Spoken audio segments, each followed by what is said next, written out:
Hello મિત્રો, કેમ છો? મજામાં છો ને? હું પણ મજામાં છું. તો આજે આપણે બનાવવાના છે ખાટા મીઠા ને તીખા એવા સિંગદાણા. તો અત્યારે મને સાંજની ભૂખ લાગી હતી કે એમાં બનાવું, તો એની માટે જો તેલ ગરમ થઈ ગયું છે ને થોડીક હિંગ નાખી દઈશું ને એમાં આ સિંગદાણા નાખી દઈશું. સિંગદાણાને ધીમા ગેસે આપણે થવા દેવાના. તેલ 1 થી 2 ચમચી જ મૂકવાનું છે, વધારે નથી મૂકવાનું.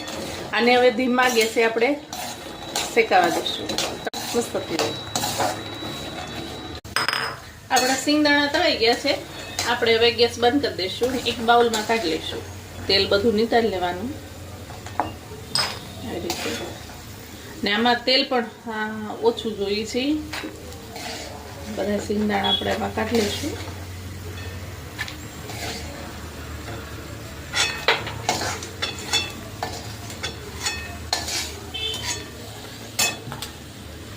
હવે એમાં આપણે થોડોક સંચળ પાવડર,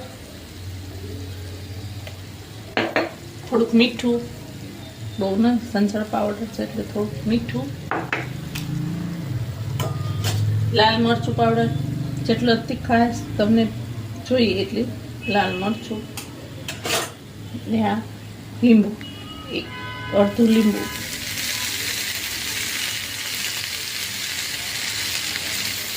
એને આવી રીતે મિક્સ કરી દેવા.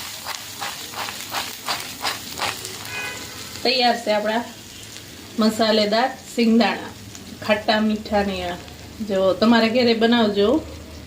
આવા ઉપવાસમાંય તમે ખાઈ શકો છો.